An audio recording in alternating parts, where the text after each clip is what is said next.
తోసేయ్ మోహన్ నాదాన్ని చింపేయ్ నీ గూటంతో, కుళ్ళబొడిచే అంటూ పిచ్చి పిచ్చిగా గునుస్తోంది.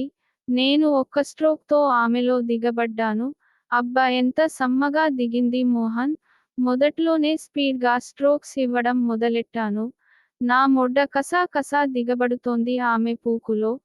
నా చేతులు ఆమె సళ్ళని పిసుకుతున్నాయి. వనజ నోట్లోంచి మోహన్ మోహన్ ఒకటే పదం వినబడుతోంది. ఓ 2 నిమిషాల తరువాత, నీ స్పీడ్ తట్టుకోలేను. ఓహో హా హా అమ్మా అమ్మా అబ్బా, నీ మొడ్డ నా పూకుని చించేసాలా ఉంది. అమ్మా ఓహో కొంచెం స్పీడ్ తగ్గించు, నేను తట్టుకోలేను. ఈ వయసులో నీ లాంటి కుర్రాడితో కష్టం. వనజ నువ్వు పడుక్కొని అలా అంటే నిన్ను ఇలా స్పీడ్గా దెంగడానికి నా నడుం పడిపోతోంది. నీ ఫోర్స్ ని తగ్గించు, రేపటికి కొంచెం దాయి. నేను స్పీడ్ తగ్గించాను. నెమ్మదిగా స్ట్రోక్స్ ఇస్తున్నాను. ఇలా బాగుంది ఇలా చే అబ్బా అమ్మా ఊ ఫూ ఫూ ఫూ ముమ్. అలా కాసేపు దెంగి మళ్ళా కార్చేసింది నా మొడ్డ దాని పూకులో. ఆమె మీద వాలిపోయాను అలసటతో. వనజ నన్ను గాఢంగా తనకేసి హత్తుకుంది. కాసేపు అలా ఉండి పోయాం ఇద్దరం. కొద్దిసేపు పోయాక, మోహన్ చాలా రాత్రి అయ్యింది ఇక వెళ్తాను. ఆమె చేయి పట్టుకొని నాపైకి లాగి, ముచ్చటగా మూడోసారి, సరే నీ ఇష్టం కాని, కొద్దిసేపట్లో మూడో రౌండ్ ఫినిష్ చేశాను. ఇద్దరం బట్టలు మార్చుకొన్నాం. వనజ వెళ్ళబోతూ నన్ను గట్టిగా ముద్దు పెట్టుకొని, చాలా అనుభవం ఉన్నవాళ్ళ చేసావింత సుఖం ఈ పనిలో ఉందని మొదటిసారి తెలిసింది. నిజంగా నిన్ను దూరం చేసుకొంటే నాకు ఈ సుఖం దక్కేది కాదు. ఇంతకాలం చాలా సుఖాన్ని మిస్ అయ్యాను. ఇది బిగినర్స్ లక్ అంటారు వనజ. ఇలా నువ్వు నాకు సొంతం అవుతావని అనుకోలేదు. నా శీలాన్ని నీ దగ్గర కోల్పోయాను. నా కోరిక తీర్చినందుకు నీకు రుణపడి ఉంటాను. వనజ నువ్వు తప్పు చేశానన్న ఫీలింగ్ ఉంటే నీ మెడలో నేను తాళి కడతాను. నేను తప్పు చేశానని ఇప్పుడు అనుకోలేదు. నేను సుఖపడే రోజులు వచ్చాయి నీవల్ల తాళిని దాచుకోవడం కష్టం. నా కూతుర్లు తెచ్చిన డబ్బు నీకిచ్చేస్తాను. అన్నీ నువ్వే చూసుకో. వద్దు వనజ రేపు బాంక్ లో అకౌంట్ ఓపెన్ కి ఫారం తెస్తాను ఆ డబ్బులు అందులో వేసే అంకుల్ డబ్బులు కూడా వచ్చాకేం చేయాలో ఆలోచిద్దాం. బొట్టు లేకుండా నీ మొహం చాలా అందవిహీనంగా ఉంది. మన కలయిక ఈ రోజుతో సరా. చూడు రేపట్నించి చాలా మార్పు వస్తుంది నాలో. ఈ రోజు నుంచి నువ్వు నా మొగుడువి. ఇక నుంచి రోజూ మనం కలుస్తాం. కానీ కడుపొస్తుందేమో మోహన్. దాని గురించి కూడా ఆలోచిస్తాను. ఈ మధ్య మాకు తొడుగులు వచ్చాయి అవి వాడతాను. అవి వద్దు. ఏం? అవి వేసుకొంటే మీ మగాళ్ళకి సుఖంగా ఉండదుట. ఎవరు చెప్పారు? ఎప్పుడో పక్కింటిది చెప్పింది రోజు వాళ్ళాయన గొడవ చేసేవాడట సుఖం లేదని. నువ్వొప్పుకోకపోతే ముండ దగ్గరికి పోతానని. అందుకే వేరే ఏమైనా పద్ధతులు ఉన్నాయేమో కనుక్కో. నీకు సుఖం లేకపోతే నాకు చాలా బాధగా ఉంటుంది తను వెళ్ళిపోయింది. నాకు చాలా మత్తుగా నిద్రపట్టింది. ఉదయం లేచేసరికి వళ్ళంతా నొప్పులు. అయినా ఆ బాధ చాలా హాయిగా ఉంది. లేచి రెడీ అయి ఆఫీస్కి వెళ్ళాను. కాసేపు పని చేసి, మేనేజర్ ని ఓ 2 గంటలు పెర్మిషన్ అడిగాను. అప్పుడు మధ్యాహ్నం 11 గం. మేనేజర్ సరే అన్నాక బయలుదేరాను. నాలో ఉత్సాహం పెరుగుతోంది. వనజ పూకుని పట్టపగలు చూడబోతున్నాను. ఈ విషయం వనజకి చెప్పలేదు. మనసులో కొంచెం సంశయంగా ఉంది. దారి మధ్యలో ఓ చిన్న కత్తెర కొన్నాను. వనజ పూకు ఈకలు కట్ చేయడానికి. అలా ఆలోచిస్తూ ఇంటికి చేరాను. వనజ నన్ను చూసి గాబరా పడింది. ఏంటి ఈ సమయంలో వచ్చావు? ఆరోగ్యం బాగులేదా? బాగానే ఉంది వనజ నన్ను లోపలికి రానివ్వవా? లోపలికి వెళ్తూ తలుపు గడియ వేశాను. మోహన్ ఏమయింది? నిజం చెప్పు ఆరోగ్యం బాలేదా? అంతా బాగానే ఉంది. నువ్వు ఎక్కువ ఆలోచిస్తున్నావు. నీ పూకు మీద ఈకల్ని కట్ చేయాలి తొందరగా పడుక్కో. ఛీ ఏంటి నీకు సిగ్గులేదా? ఇప్పుడు నా కూతుర్లు గాని, కొడుకు గాని వస్తే, వాళ్ళెప్పుడు వచ్చేది నాకు తెలుసు టైం వేస్ట్ చెయ్యకు పద.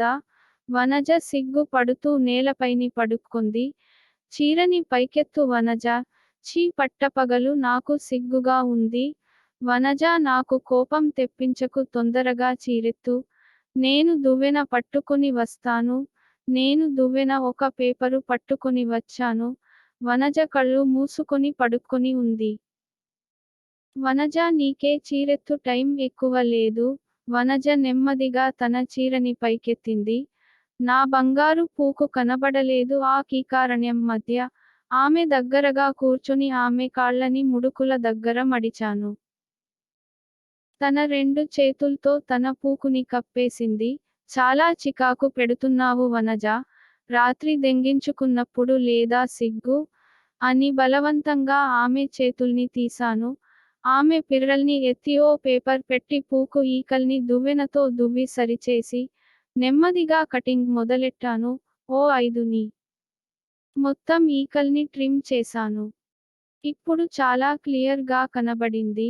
నా బంగారు పూకు, పూరెమ్మలు, పూ బొడిపే నన్ను కవ్వించడం మొదలెట్టాయి. నోటితో గాలి ఊదాను ఆమె ఈకలు పేపర్ మీద పడ్డాయి. ఆమె పిర్రల్ని పైకి లేపి పేపర్ ని తీసి బయట పారేశాను. ఒక మగ్గుతో నీరు పట్టుకొని వచ్చేసరికి, వనజ లేవడానికి సిద్ధపడుతోంది. అది చూసి నాకు ఎక్కడలేని కోపం వచ్చింది. వనజ ఎందుకు అంత తొందర? నాలాటిదే ఎవర్తో సరదాగా చనువిస్తే నడిరోడ్డు మీద సళ్ళు పిసికట్ట నీలాటి వాడు, పొరపాటున ఎవరైనా వస్తే? సామెత బాగుంది. చెప్పాను కదా రంకుముగుడు చాలా పవర్ఫుల్ అని ఎవరూరారు? నాకు తెలుసు పడుక్కో నన్ను కలల్లో ఊరించిన నీ బంగారు పూకుని తనివితీరా చూడని. ఆమె వెల్లకిల పడుక్కొంది. ఆమె చీరని అమాంతంగా పైకి తోసి, ఆమె తొడల్ని బలవంతంగా విడదీశాను. ఎన్నాళ్లుగా ఊరిస్తున్న ఆమె పూకు నా కళ్ళకి చాలా క్లియర్ గా కనబడింది.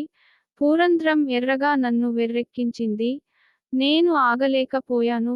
నా వేలిని అందులో తోసి ముందుకి వెనక్కి ఆడించడం మెదలెట్టాను. కొద్ది నిమిషాల్లో, ఏం చేస్తున్నావురా లంజకొడుకా? మీ అమ్మ నిన్ను చిత్తకార్తెలో కన్నాదా? ఏంటి నన్ను ఇలా చంపుతున్నావు ఊ ఊ ఊఫ్ ఊఫ్ ఊఫ్. నేను లేచి నా పాంటు విప్పాను. నా మొడ్డ నిక్కింది. వనజ దగ్గరగా వెళ్ళాను. వనజ అప్పటికే లేచి కూర్చొని ఉంది. నా నిక్కిన మొడ్డని ఆమె నోట్లో పెట్టాను. నిజమేనే నన్ను మా అమ్మ చిత్తకార్తెలోనే కన్నాది. లంజా నీ పూకు గురించి వాచిపోయానే. నా మొడ్డని చీకు చాలా రుచిగా ఉంటుందే లంజా. వనజ నా మొడ్డని చీకడం మొదలెట్టింది. నా నరాలు ఒక్కసారిగా జల్లుమన్నాయి. వనజ తలని పట్టుకొని నా మొడ్డని లోపలికి పైకి ఆడించసాగాను. వనజ ఉమ్ ఉమ్ ఉమ్ అంటూ నా మొడ్డని ఆశాంతం మింగుతూ వదులుతూ చేస్తోంది. దాని పెదాలు నా మొడ్డని గట్టిగా పట్టుకొని నాకు కిక్కు ఇస్తున్నాయి. చీకు ఇంకా బాగా చీకు. నా చేతుల్లో పడ్డావు. నీ పూకుని పగలదెంగుతా! అంటూ ఆవేశంగా ఊగేను. ఉమ్ ఉమ్ ఉఫ్ ఉఫ్ అబ్బ నీ మొడ్డ చాలా రుచిగా ఉంది మోహన్ నా గొంతులో ఎక్కడెక్కడో తగులుతోంది మోహన్ నాకు కసి పెరిగింది ఆమె మాటలకి స్పీడ్ గా ఊపి ఒక్కసారిగా కార్చేశాను వనజ నోట్లో. తృప్తిగా మింగింది నా వేడి రసాన్ని. నా మొడ్డ మీద మిగిలిన రసాన్ని నాలుకతో పూర్తిగా నాకా ఇంది. నీ స్పీడ్ లాగే ఉంది నీ రసం చాలా బాగుంది మోహన్ ఇలా ఎప్పటికప్పుడు నీ రసాన్ని తాగించు. సరే, ఇద్దరం బాత్రూంకెళ్ళి కడుక్కున్నాం. వనజ నా మొడ్డని కడిగింది. నేను వనజ పూకుని కడిగాను. ఇద్దరం వంటింట్లోకెళ్ళాం. నాకు భోజనం పెట్టింది వనజ. తింటున్నంత సేపు వనజ సళ్ళని సవరిస్తూనే ఉన్నాను ఒక చేత్తో. వెంటనే బాంక్ కి బయలుదేరుతూ వనజని దగ్గరగా లాక్కొని గట్టిగా ముద్దు పెట్టి, పిర్రల్ని నలిపేను. బయలుదేరబోతుంటే వనజ తన పూకు మీద చేత్తో రాసుకుంటోంది. మళ్ళీ కావాలా అలా రాసుకుంటున్నావు? నువ్వు చేసిన మంగలి పనికి అక్కడ చాలా చికాకుగా ఉంది. అలా పగలంతా రాసుకో. బాగా వేడెక్కి ఉంటుంది రాత్రికి నేను డైరెక్ట్ గా మీదెక్కుతాను.